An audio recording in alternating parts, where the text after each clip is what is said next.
Just in case you saw the title of this and thought, Valerie can talk about something besides architecture and women's history, you were wrong. There's both an architectural component, sort of, and also a big women's history component. So if that's not what you signed up for, please enjoy your nap for the next hour. So tonight's presentation is part of our America 250 series that we are doing this year.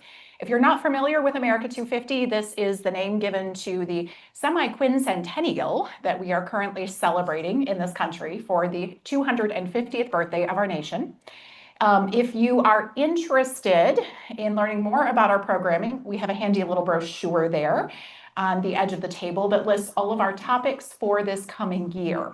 So next month, my colleague Shayla Croto will be talking about the art of all three Elijah Myers capitals. So not only this building that we know and love, but also the capitals in Texas and Colorado.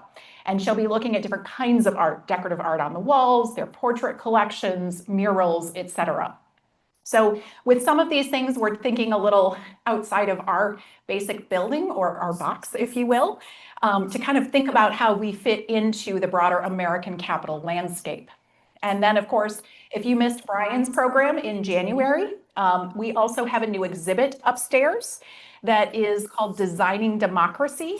It's all about the architecture of American capitals across the country and the different trends and style shifts that we see there. So in true nonpartisan fashion, we decided we would talk about architecture as part of the celebration. Now, tonight's program ties into two of the actual themes, power of place, which of course we see as very centered in our Capitol buildings and what we call the Capitol community, but also the idea of doing history. So what does it mean to be a historian, either professional, a public historian, an academic historian, a amateur historian? These anniversaries, of course, are times when a lot of people get interested in history and get excited about history, but what do you do with that excitement?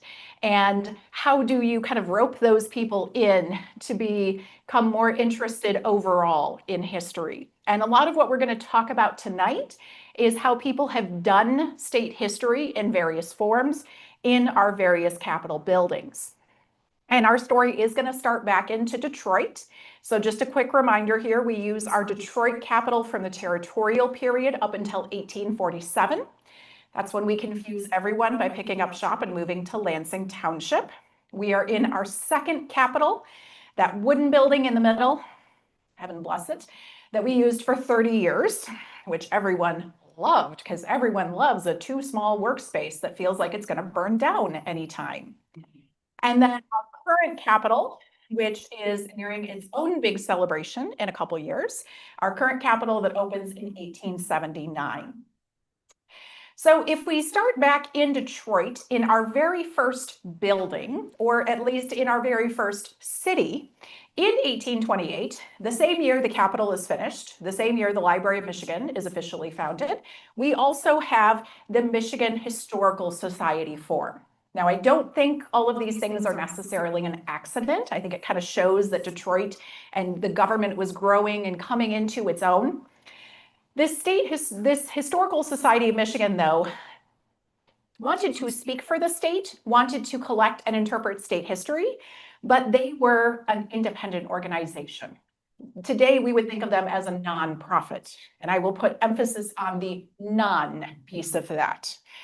This organization was made up of unusually well-educated white men, most of whom came from the East, like Lewis Cass that you see here on the screen. These are people like Lewis Cass, Henry Schoolcraft, Reverend Whiting is a member. They're interested in learning a little bit of everything. So not only are they interested in what we might think of as history, they are also interested in geology. They're interested in the flora and fauna of Michigan. From their perspective, Michigan is this big, wild place just waiting to be discovered and waiting to be learned about. Now, they do come at this with a very Eastern Euro-American perspective.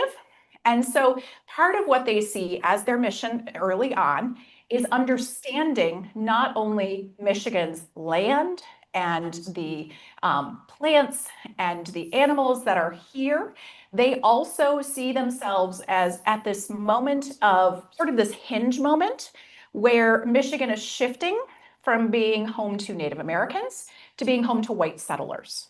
This is very much what I think of as the Victorian, even though we're pre-Victoria here.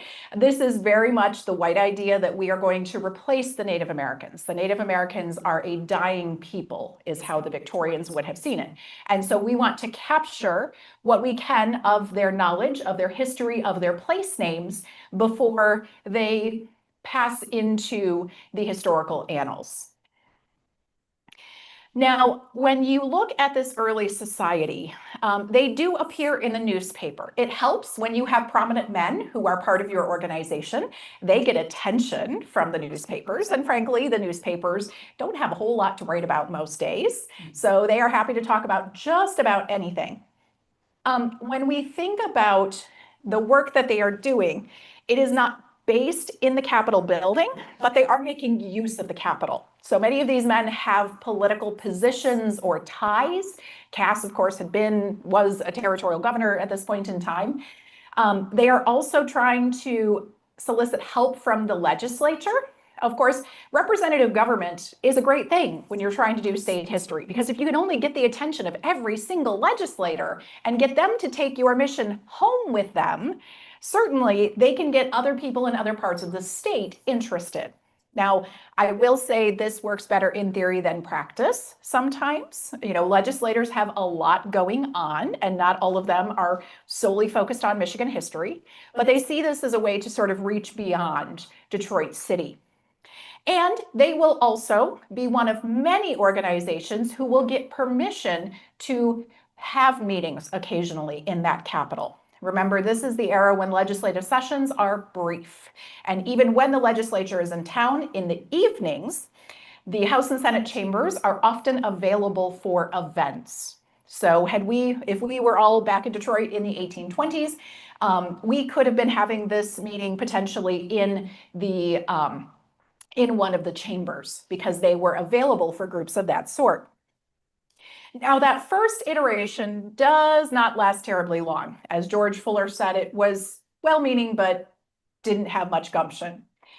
There are multiple iterations of this first Historical Society of Michigan. And bear with me because pretty quickly, I'm just going to start calling them HSM because that's what they are in my mind, the Historical Society of Michigan.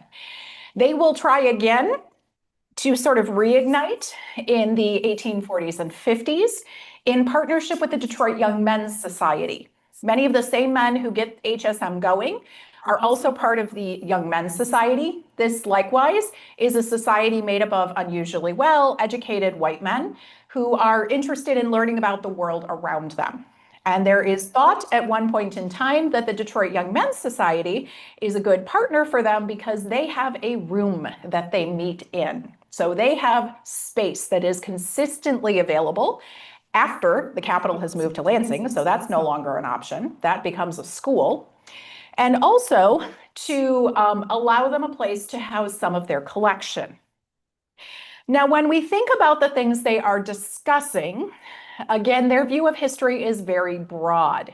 So if we look at the committees that they have in this period, you will see a mineralogy committee. You will see an ecclesiastical committee. They are interested in religious history. They are interested in surveying and engineering. Some of them had done surveying themselves. And they are drawing primarily from Detroit and a little bit from Ann Arbor. There are some folks from the university over in Ann Arbor who are also members and who are at least playing somewhat of a role. They also will claim multiple governors and Supreme Court justices as members, including James Valentine Campbell, who is so attached to this early version of HSM that he refuses to make the jump to the Pioneer Society later on. So it tells you that he was very invested and that this was an organization people had strong feelings about, for better or for worse. Now, when we talk about what they're collecting, the basic answer is anything. Again, they were interested in learning about the world around them, and that world did not necessarily stop at Michigan's borders. let's stop for a minute and think about museum. Now, there have been a lot of debates that I'm sure many of you have been reading about in the last few years and perhaps participating in about what constitutes a good museum. Who should museums serve? Should museums serve the city they are in, the county they are in, the state they are in? Should they serve the organization that founds it? Should a museum try to collect from and interpret history and culture of the entire world? These are big questions, and no one has one distinct answer to this question. In the 19th century, museums were largely places, curio cabinets, if you will, full of interesting things. And I can understand this in part because there is magic to going to a museum that interprets things that you may never see otherwise. I was recently in Milwaukee and visited the public museum there, which I had never been to. And I saw some absolutely fascinating artifacts from different Native American tribes, not from Wisconsin, from the Pacific Northwest and from the American Southwest.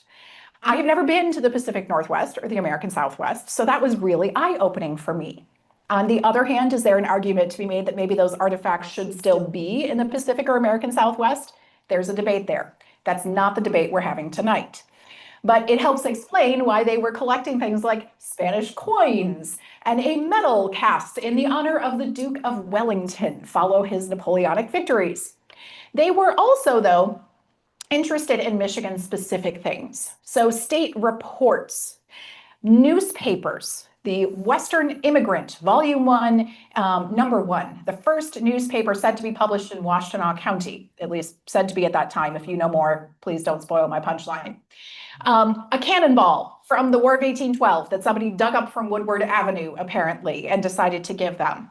An early history of Methodism. Now, this was not an old document. This was a brand new paper that someone had recently written, had presented to the society at a meeting, and then donated for their collection. So they are doing history in multiple ways. And they continue to really want to get the legislature invested in this history.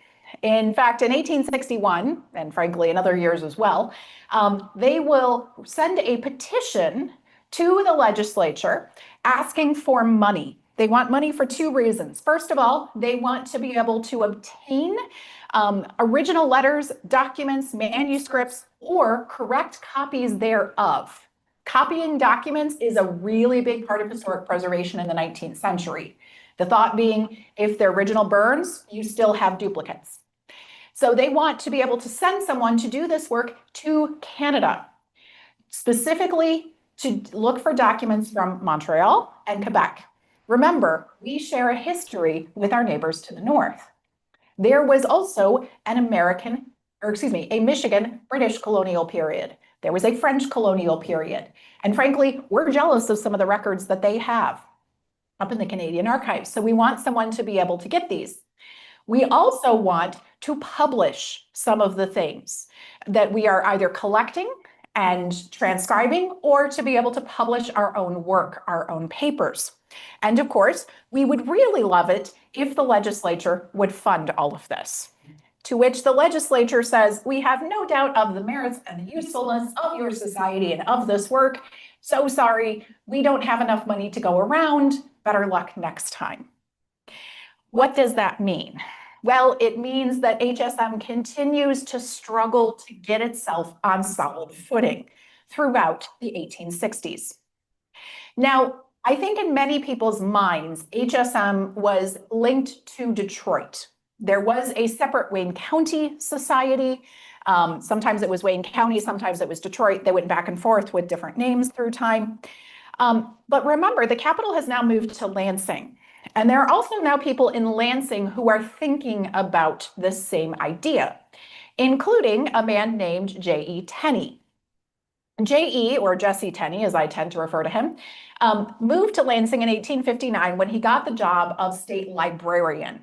He was an unusually educated white man, had spent time abroad in both France and actually Cuba, interestingly. He is teaching school before this. He and his wife will run a school in Marshall, Michigan.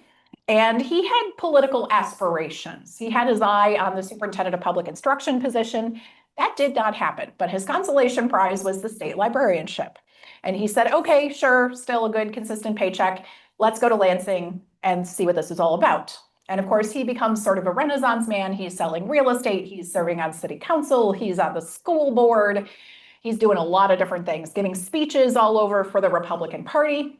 But as state librarian, one of the things he is legally obligated to do is to write a report every 2 years. And he has no problem with lecturing other folks in government, mostly gently, about what they should be helping him do.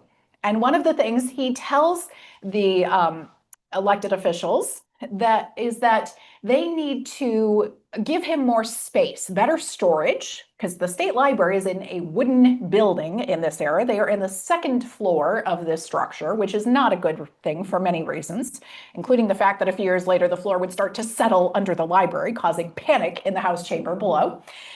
Jesse, though, wants fireproof housing for his collection. He wants to be able to get all of the books out of boxes because some of them are moldering away in the basement and in offsite storage. But he also thinks that the state should be collecting artifacts. He specifically mentions the Civil War battle flags that Michigan had collected at the end of the war, that Governor Crapo had promised the state would forever preserve. He wants those flags within the library collection. And you might be thinking, that's weird, books and textiles? But the state librarian was the keeper of old stuff in the Capitol. There is no better, more polite way to put it. If you read Jesse's reports, if you read the reports of his wife and successor, Harriet, they kept records of the gubernatorial portraits that the state was collecting. They were interested in and basically custodians of what we would think of today as artifacts. Now, Harriet will come into the library in 1869. She will be there for 22 years. This tenure gives her opportunities no previous state librarian has had. Because she is there so long, she is really able to invest in the position and to grow it dramatically. Because she is not also practicing law and selling real estate and serving on city council. So she puts her creative powers to work within the library. And she also has a big advantage over J.E. She has, in 1872, actually late 1871, a new building. Now, this new building is a stepping stone to the new Capitol. The new Capitol is voted on and approved. Money is appropriated for it in 1871. We construct it from 1872 to 1878. However, before we can build it, we have to tear down a brick office building we built on this piece of ground for a temporary office building for the Secretary of State, the Auditor General, the State Treasurer. So basically things that were too big and too dangerous to have in that wooden Capitol. Because even if all the records in the library burn up, you don't want the money to burn up, apparently. So we tear that building down, and in its place, we build what we call the State Office Block. So the State Office building and the State Office block are two distinct things. The State Office block sat at the corner of the second Capitol's piece of ground. So this is kitty corner from where we are today. Think Masonic Temple area, if you're familiar with that piece of downtown, or even better, this was specifically the corner where Grand Traverse Pie Company used to be located. Need to get a new restaurant in there, so I have a new reference point. This building is built for more than the Secretary of State and the Auditor General and the Treasurer. This is built also for the State Supreme Court and the State Library, which get to move together up to the third floor. The library gets about 2/3 of the space adjoining the courtroom. And Harriet is really excited because it means for the first time she can pull all of the books out of boxes. She can commission proper bookcases, which is what you see here in this image, and she can put the entire collection out and make it accessible. And of course, she knows this is only a temporary stopover. Sometime, maybe 1877, maybe 1878, the new Capitol is going to be finished, and she will be able to move in there permanently. And she knows in that building, she will have almost an entire wing under her control. So she has so much more room. And this gets her wheels turning. One of my favorite documents because I'm weird and I have favorite historical documents, as it relates to my work on Harriet Tenney, is this letter. This was sent from Harriet, which, keep in mind, both J.E. and Harriet had been exchanging documents with the folks in Wisconsin for years already, both at their Library and Historical Society, which was headquartered in the Wisconsin State Capitol. Harriet sends this letter to the Secretary of the Wisconsin Historical Society around election time in 1872. So I love this because it is classic determined person. She writes, I am trying to make an effort to start a museum or a department in connection with the Michigan State Library that will in time become a historical department, meaning of government. The state has never done anything in that way and never will until someone makes an effort. Translation, I have made peace with the fact that I'm going to have to do this myself if I want it to be done. The letter is actually 3 pages long, and I love, frankly, the chutzpah that she displays in it.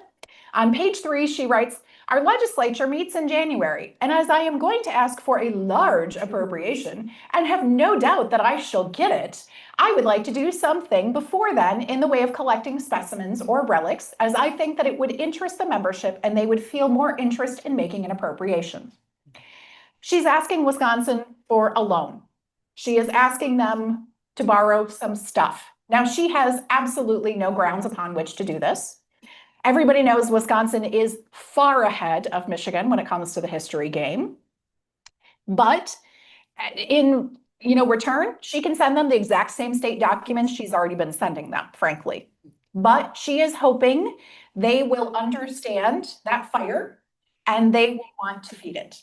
And they will want to help out their sister state, who of course used to be part of the same territory. Once upon a time, Wisconsin was part of the Michigan territory as well, and share. Now, I don't know if they ever sent her anything. They clipped the letter. This is in the archives of the Wisconsin Historical Society. But it is possible they did. It is certainly a reminder that what was bubbling up inside Harriet Tenney's brain was not a singular idea. In fact, people across Michigan were getting really interested in history again, this time on a more local level. Instead of a bunch of highly educated men meeting together in the capital, here we see people coming together at the county level. In Bay County, Jackson, Kalamazoo, Lapeer, Tuscola, Washtenaw, they are forming historical and pioneer societies. Why? Well, this is the 1870s.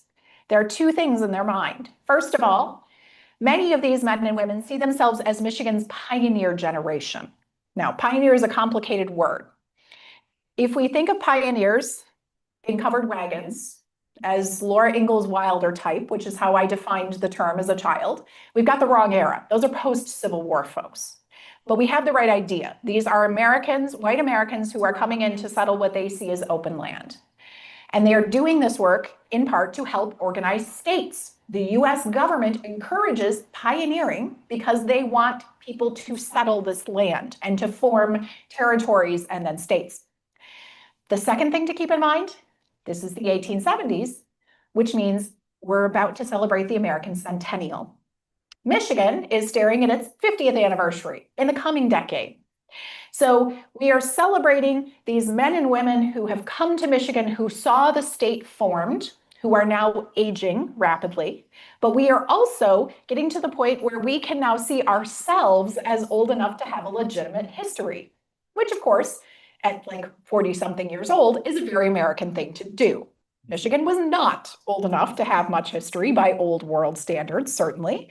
But, we do what we have to do. There are often 2 requirements to join these societies. The first is you have to be a certain age and you have to have lived in that area for several decades.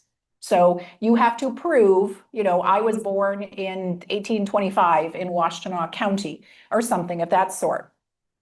In fact, in the session of 1873, Henry Clubb, who is from the west side of the state, Ottawa and Muskegon counties, drafts legislation to formalize all of these small societies and to also create a structure where a state society could bring them together and could sit at the top. This is not exactly HSM, but it is in many ways sort of a reboot of. They will call themselves the Pioneer Society. Now, he is from Western Michigan, but there are still plenty of Detroit guys who want in this action as well, including Levi Bishop, Esquire, and that is how he often signed himself. Mr. Bishop was a lawyer. He was also very, very interested in Detroit history and in that French colonial history. So he decides to try again to get the state to fund a historiographer, a person who will travel on behalf of Michigan, but he wants them to not only go to Canada, he wants them to go to London, he wants them to go to Paris, he wants them to go to the Jesuit monasteries where there are records in the old world. I bet you can guess which one of these bills passes. It is the one that has no funding requirement. Senator Clubb's bill passes. Mr. Bishop's bill, which is also introduced by Senator Clubb, does not. But something else passes. On April 15th of 1873, the legislature also passes a joint resolution permitting, encouraging, inviting the state librarian, making it her duty to collect artifacts, and asking the people of Michigan to give artifacts to her. They basically make it Harriet's job to start a museum within her library. She gets the permission she wants. She does not get $1 to do this work. But because she is already the state librarian, because she is who she is, she's going to do this work whether she has time or money or not. And because she has already developed a very good relationship with the Capitol Press Corps, very quickly newspapers across the state start to pick up this story and start to disseminate it. And it is not too long before things start to come in. Now, because Harriet is a complete overachiever, she writes like a 4-page document spelling out everything she would like. Some of the things are very similar to what HSM wanted. So local histories, information about Indian tribes and indigenous names for natural features and locations. She also includes fine art. I see that as kind of a nod to those portraits she's seeing over in the Capitol. She also includes models of inventions, which for me is a reminder that the library by this point in time was a federal document repository and was getting copies of patents. And how cool would it be to have patents from Michigan inventors and to actually have a model of the invention to go with it? Now, most newspapers do not reprint the entire list of everything she wants, but they print enough that people pay attention and start to send things in. Some of the things they send in, sadly, do not pan out to be quite as good as we would hope. So, for example, the George Washington letter that is referenced here sadly turns out to be a fake. Now, it is still in the Rare Book Room collection at the Library of Michigan. I have seen it. It, of course, has maybe a more interesting story as a fake, but there it is. She also starts to get a lot of rocks. Now, I have to admit, I'm not a geology person. This would not be the most exciting thing to me, but I have to imagine she was totally geeked because she grew up in Vermont. She grew up in a part of the world where mineral and stone extraction, quarrying was huge. And you can tell reading her 4-page ask of things she wants that she knows a lot more about geology than the average person because she breaks into all of these subcategories. And if you have more questions about that, there is a geologist in the room, ask him because that's over my head. You will see also people are sending things from the East Coast. So even though she is asking for Michigan things, she is, just like the old HSM, willing to take virtually anything from anywhere. And she will send you a nice thank you. She will make sure you are written up in the newspapers. So she starts this work in 1873. Basically, as soon as the ink dries on that proclamation, or excuse me, on that joint resolution, she starts sending out her circular. About a year later, in March of 1874, in the Second Capitol, a group of 60 attendees, I think all men, get together, including Governor Bagley, to talk about forming the State Pioneer Society. We know the names of those who attended because there were county delegations, and the county delegations included their names in what would become the first volume of the historical collections. And the county delegation that you see here does not include Harriet Tenney. But just over a month later, when the executive committee meets again to organize formally, to get their paperwork together, to file their papers of incorporation, is how we would think of it today, and to elect their first officers, she is among them. She is elected the recording secretary. So what happened? Well, I'm guessing one of two things. Either someone realized, oh, there's a lady down the hall who's doing something very similar. Maybe we should go talk to her. Or Harriet being Harriet, maybe she knocked on the door and said, hello, would you like to help me with my museum? Either way, it worked. And her presence in the library gave them something HSM never had. It gave them a permanent foothold in government. And very quickly, you can see this sort of wheel that forms. And Harriet and the State Library are the hub at the center. Whereas she is here in Lansing every day, the other men, the spokes, they are going back to their communities. They are working within their county societies, which they are members of. I don't think she ever became a member of the Ingham County Society, mostly because by the time she qualified, she was retired.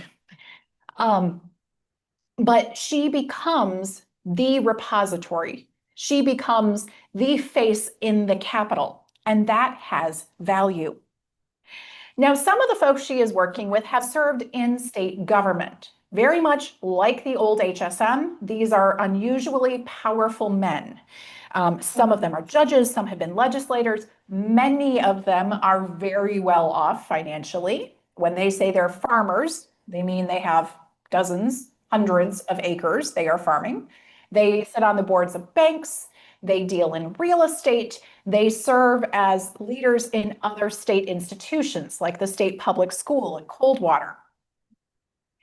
In 1846, so 2 years in, O.M. Barnes, he's a notable Lansing guy, at the annual conference, because the pioneers are going to get together annually in the second Capitol for a conference, he suggests, of course, this all has been planned ahead, but she stands up and makes a motion that we should form a committee of historians. And the job of this committee of historians will be to collect information from various parts of the state, from their county societies, and from people doing the work of history, and print this information. This is the beginning of what we know as the Michigan Pioneer Collection, which I have 2 volumes up here today. You're welcome to take a look if you would like. They all sit in multiple copies over at the State Library. They are online through multiple entities. They are a gold mine. They are, of course, not perfect. This is history being collected as it comes off the press. It is being done by amateurs. It is written with a very particular worldview in many cases, but there are also things in these collections that literally don't exist anywhere else. One reason I love the Pioneer collections is because some of the Detroit men wrote down their memories of the first Capitol in Detroit. And it is literally the only place where those memories and those facts exist. Now, Harriet is not doing this work on her own.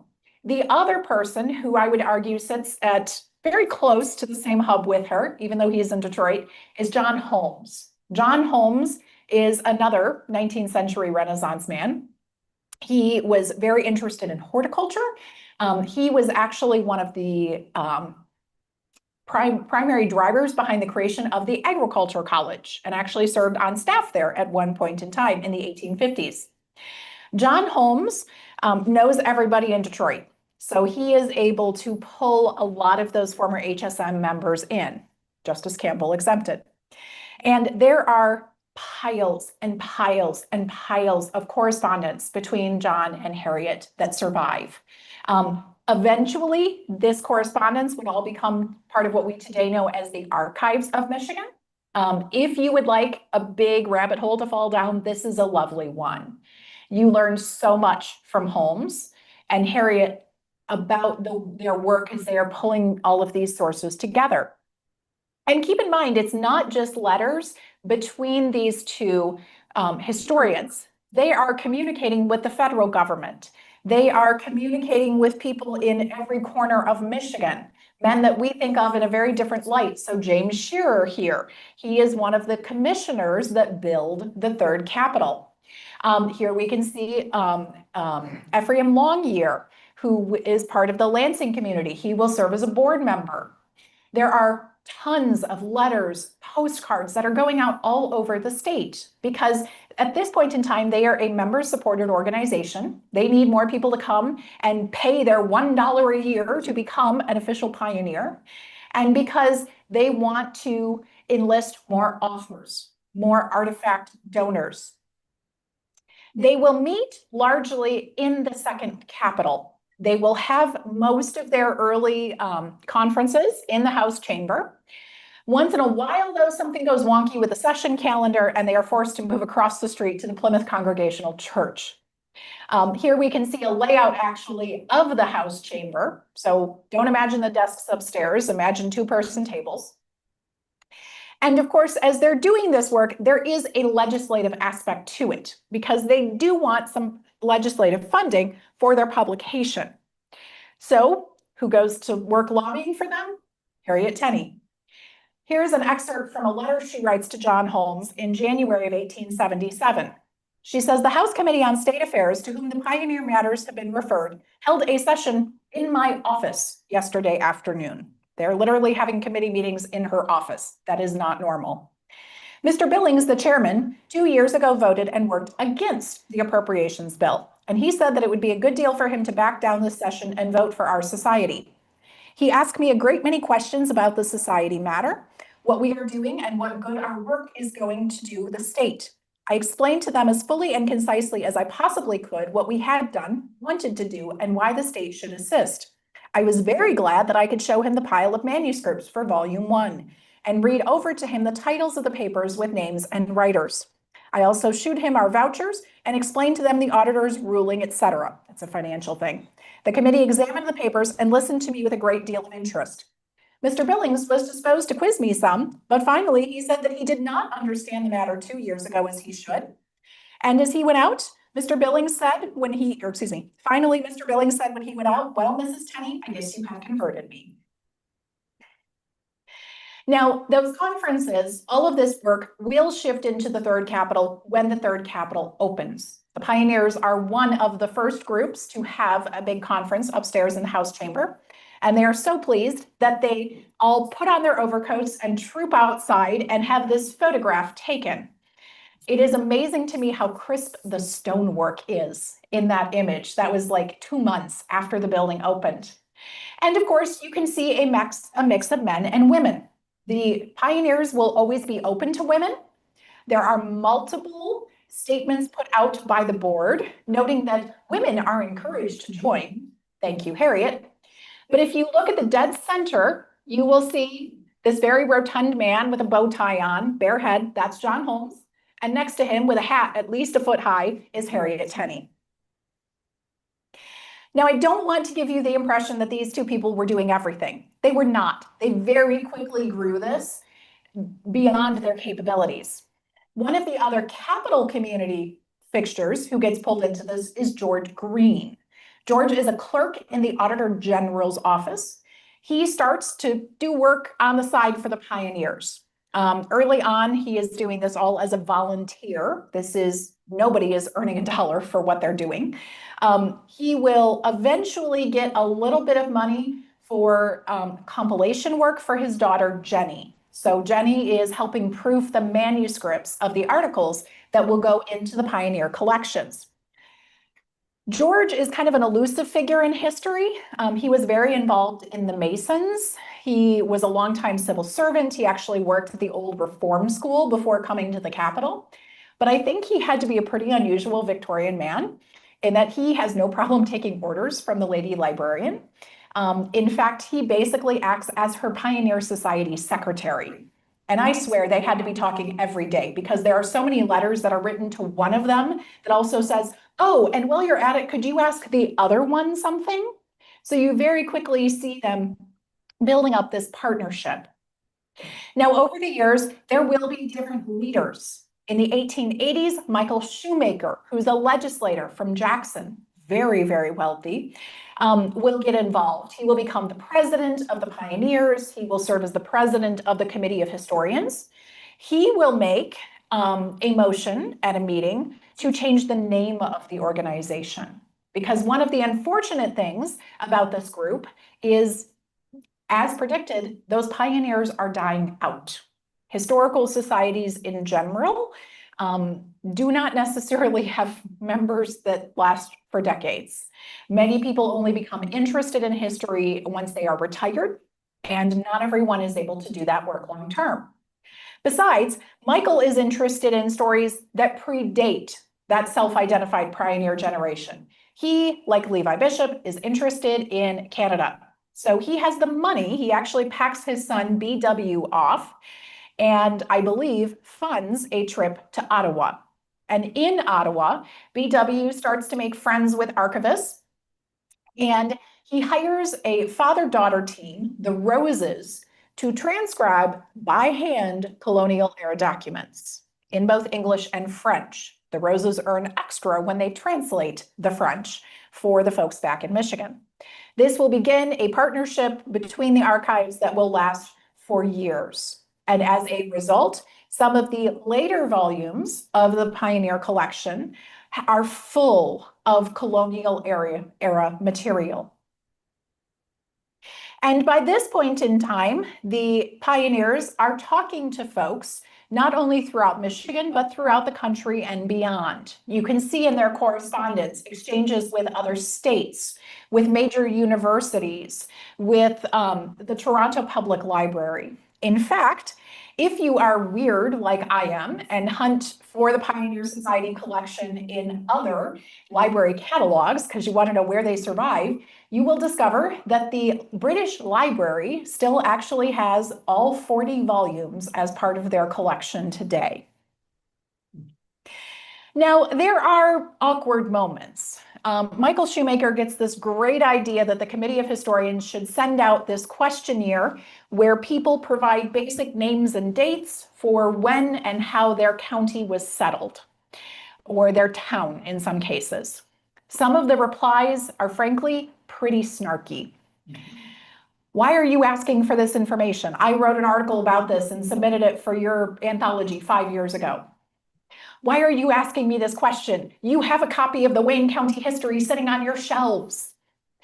It's a reminder, though, that even if you take care of all that material, you don't necessarily have time to read all of it and to absorb everything in all of it. History is a work in progress, and every person knows what they know on any given day. And do they have the potential to learn more? Yes. Do we all have the time to learn everything we would like to? Absolutely not. And of course, time is pressing for that first generation. John Holmes will die in the 1880s. Harriet will lose her job in the early 1890s. She will move out of state to Missouri. A second generation starts to come in and take over that work. Mary Spencer, who had been state librarian, who had worked as Harriet's assistant in the state library, becomes state librarian in 1893. She will take over the role of recording secretary and continue to give it in-kind help from the library. Henry Pattengill, who is superintendent of public instruction in Michigan and a major, major player in education circles, will get very involved. Ellen Judson will become the Pioneer and Historical Society corresponding secretary. This generation will bring in another key woman, Marie Ferry.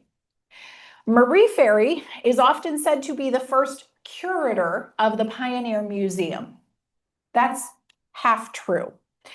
If you think about the museum starting in the library, I would argue Harriet was the first one who was curating things. But Marie is the first person to get the title of curator.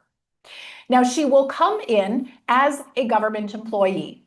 Once again, people in the Capitol are busy. We do a lot of different things. She initially gets a job clerking in the Auditor General's office in the 1880s after her husband dies. Now, she is not a native-born Michigander. She actually did not move to Michigan until she was an adult, married with a child.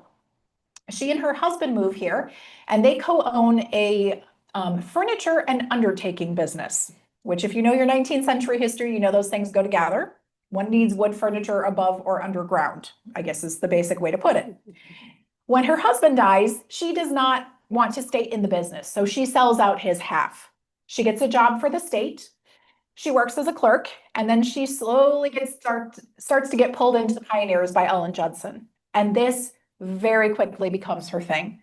This will become her full-time job. She quits the job in the Auditor General's office.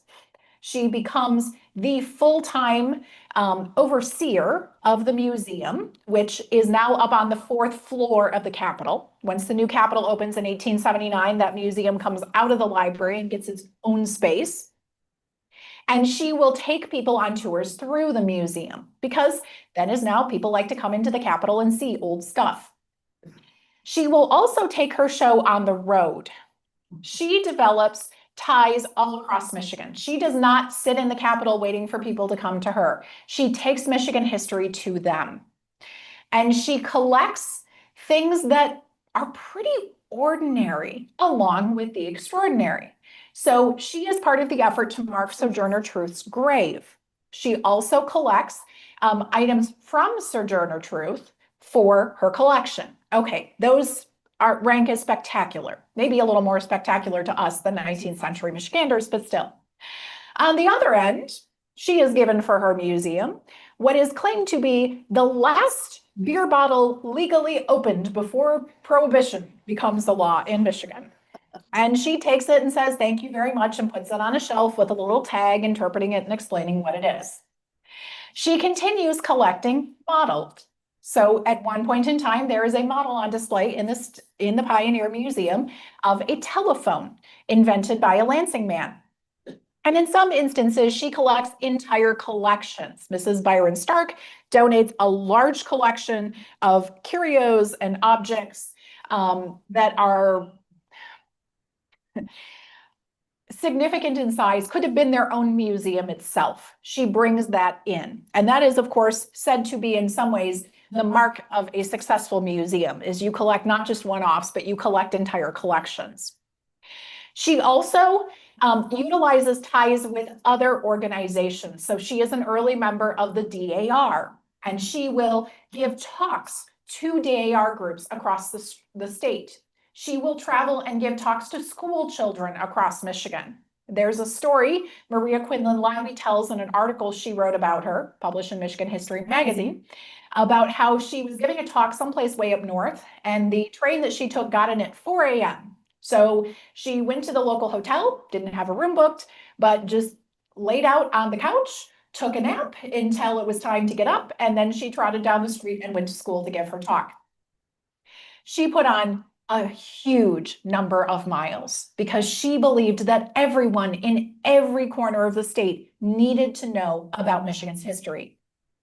Now, not everyone else who gets involved with the Pioneers is necessarily a fan of her. There are some major collectors in this era, men like Burton, Hello Burton Collection at the Detroit Public Library, men like William Clemens, Hello Clemens Library at U of M. They're not necessarily all fans. Burton particularly thinks that she is way too omnivorous of a collector. He would not approve of that beer bottle. He says, no, we gotta hold out for the good stuff. Hence the fact that neither of them donate their collections to the state. There is even, according to Maria, some evidence that Burton actively worked against the Pioneers getting their appropriation in what had become largely a routine in the late 19th and early 20th century. Now, the man ultimately who is the villain in this story is Governor Chase Osborne. There are lots of reasons to like Chase Osborne, but this is where my relationship with him got complicated, was when I realized that he was the man who defunded the Pioneers. He does this in the name of fiscal solvency and helping the state tighten its belt at a tough time financially. This, though, throws the Pioneers into chaos. They don't quite know what to do. They still have their space upstairs on the 4th floor. They still have the museum. They still have this anthology of books that they are producing, but they have no state money to do it. Ultimately, his successor, Woodbridge Ferris, will be a little more amenable. He will work out a compromise that ultimately brings about the birth of what we today know as the Michigan Historical Commission. And the commission will take over the ownership of those artifacts. So they now own them on behalf of the state, not the pioneers. They will also continue to work with the pioneers as they are, /Pioneers/Historical Society, really by this time, to continue to put out the anthology. They share a lot of board members early on. You can see where there's kind of an attempt to shift things from one entity to the other. They keep Marie Ferry on. This is when she gets her title of curator. At 69 years old, she finally gets the job she wants officially. She is the curator of the Historical Commission now. But they also hire George Fuller to be her boss. And Fuller is a new model of historian. He is an academically trained PhD who's going to come in from outside of this kind of do-it-yourself grassroots organization. Now, Marie will oversee the movement of her collection. She will take that collection to the new State Office building, not the one we talked about before. This is today what we know as the Elliott Larson Building, also known to some of us in the room as the Lewis Cass Building. It just keeps getting renamed. And we can see here some photographs of displays in that space. And we can see some of the same Capitol artifacts from Detroit that were in the Pioneer picture earlier. Those are still in the Historical Museum to this day. Marie Ferry will officially hold the position of curator until her death in 1932. Now, she spent the last couple of years of her life living in Detroit with her daughter. She appears to still have earned a salary from the state, which I sort of chalk up as an unofficial retirement. State retirements didn't exist yet, but when somebody had worked for the state for decades and poured so much time and effort into their position, there were a few who were sort of pensioned off, if you will, and Marie Ferry was one of them. And she is lauded and mourned. At some point in this era, she also posed for these photographs. I don't know about you, but I love the photo on the right. To me, that was the last photo taken that day. And she's like, okay, this has been fun. Can I get back to work now, please? And of course, Marie Ferry is someone that we still think of with affection here in the Capitol, because one of her great saves, from our perspective at least, is the furniture in the governor's parlor upstairs. Some of you may recognize this. These pieces were purchased for the new Capitol in 1878. That big sideboard was actually shown at the Philadelphia World's Fair in 1876 for the American Centennial. There's a story that sometime after Marie Ferry moved out, so probably mid to late 1920s, she came back to the Capitol, and she would come back and she would kind of make rounds to check in on certain things. I'm sure she was checking out those portraits to make sure they were okay. And she would stop in the governor's office and check on this suite, which now was almost 50 years old. It was not in style anymore. And it was being mistreated, is the word that she used, which in my mind means there's a bunch of guys sitting up with muddy boots on that parlor table. Now, I don't know if that's true or not. Maybe somebody had hit a piece of furniture with chewing tobacco a few too many times. I don't know. She doesn't tell us which governor and his staff were the bad actors. But we do know that she talks to the governor and says, you know, I'm sure you would really like to redecorate your office. Let me take that old futzy parlor suite off your hands. And she pulls it into the museum's collection, where it remained for the next several decades. And in 1991, as we were restoring our Capitol building, restoring that governor's office, we were able to work with the museum to bring that parlor suite back and put it in its rightful place. And I have always said, if such things are possible, I firmly believe Marie Ferry was smiling on us that night. Which of course is a reminder that the work of doing history never ends. One generation simply passes it on to the next and the next. And many of you who are in this room tonight are foot soldiers in that work. You are carrying that on. What an incredible legacy we have of service here in Lansing to the cause of history. And it is such a delight to be part of that group of foot soldiers who continue to carry it forward. Thank you very much.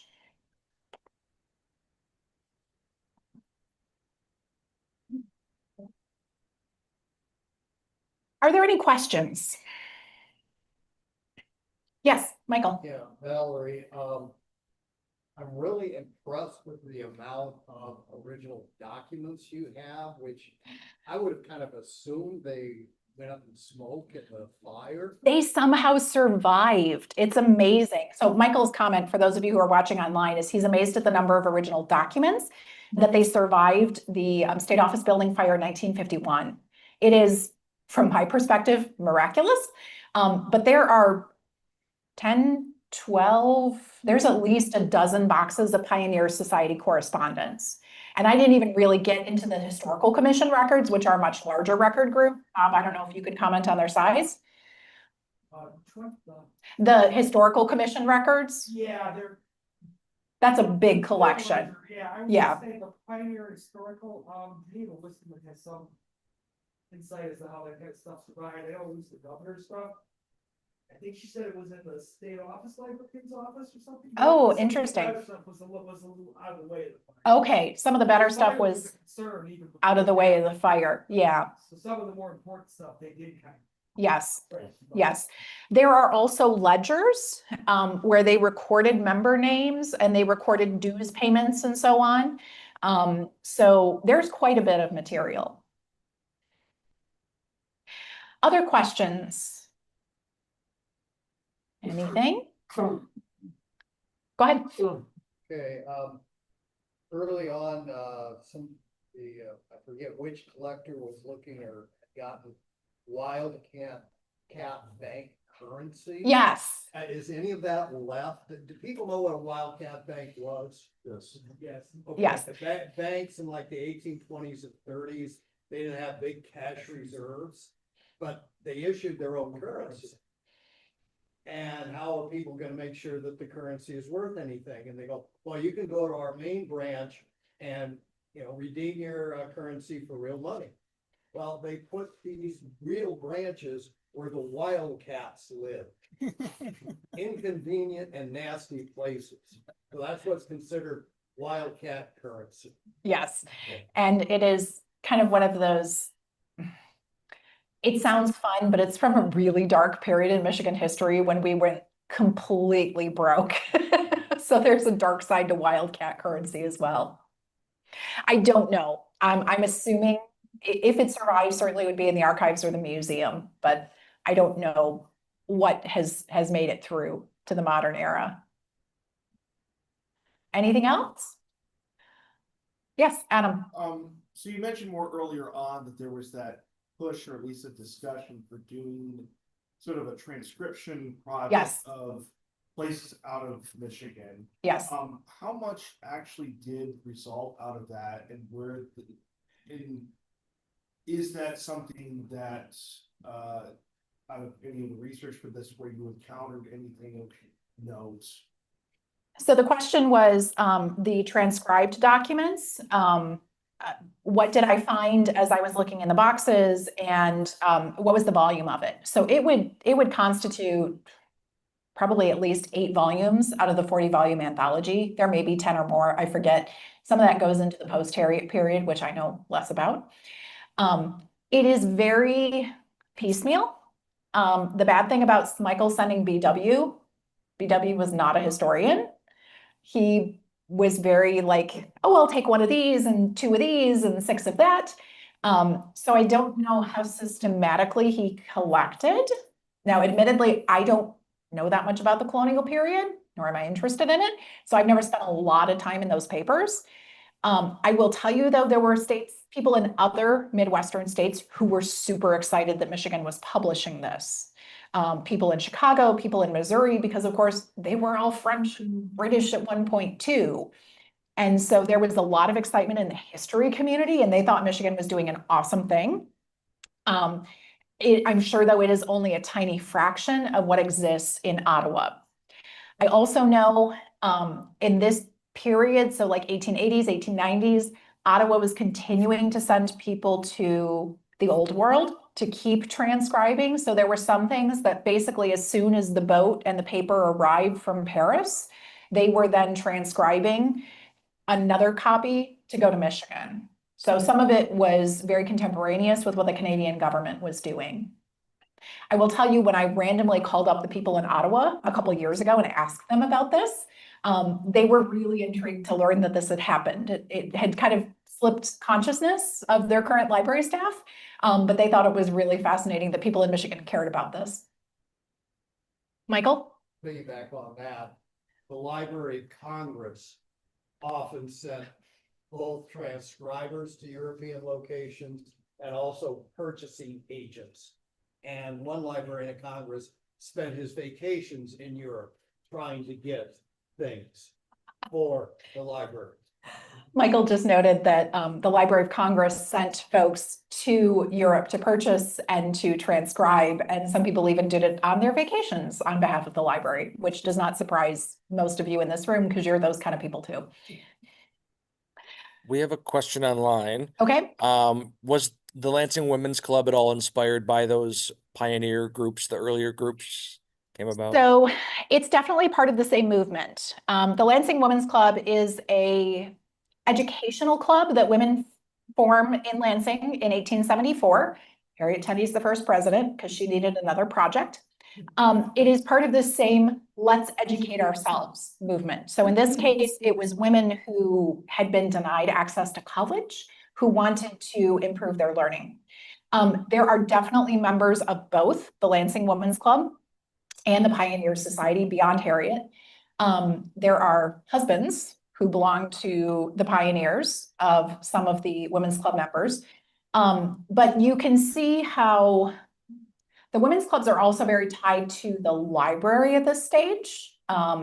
In fact, Mary Spencer will develop associate libraries and traveling libraries in part for women's clubs. So she wants to send the state libraries materials out to clubs across the state. She wants to know what they're studying.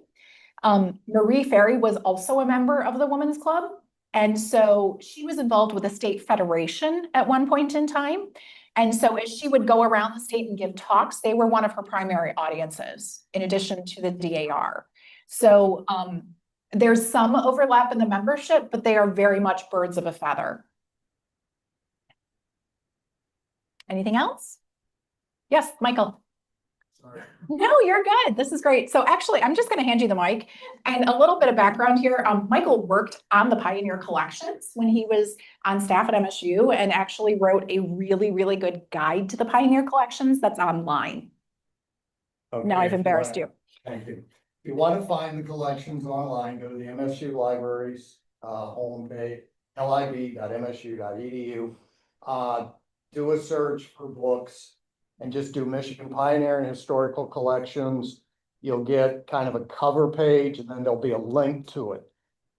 The problem with digitizing these volumes, is that nobody took the time to actually look at the library records. Because the library records consider these what we call a serial, something that keeps coming out until it dies. And then sometimes they get revived like vampires. But There was a second edition. Anyway, I digress. right, that's okay. The mass digitization was done by Google, and they did it volume by volume. So each volume in Google had a record.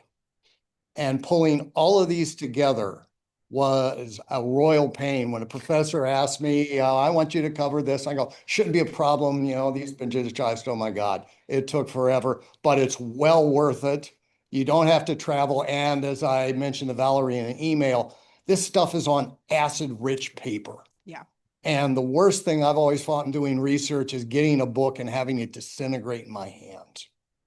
So that's, so yeah, if you go there and you'll have every volume that's been digitized. I think they've all been digitized. Okay, in the photos, in the one of the library I think I saw a spittoon Oh, yes. at a table, and then Governor Osborne Yeah. prominently had a spittoon. So this is a case of the past being a foreign country. Do we look, spittoons are now, I have a spittoon replica in my bedroom. I use that for trash. But, spittoons were just a part of life, and like old ashtray holders back in the 50s, they were works of art. Okay, thanks, Valerie. Thanks, Michael. Thank you to everyone who joined us online. If you joined us online, come back in a couple days. We didn't take the time to make a video. We need to tell you the rest of the story. So check back. There will be a video appearing in the comments in the next couple days. For those of you who are in person, I want to take a walk now. We're going to go up on the exhibit ramp and we're going to look at our office case, which is dressed to look kind of like a Pioneer Society museum. And we're going to talk about some of the special artifacts in it.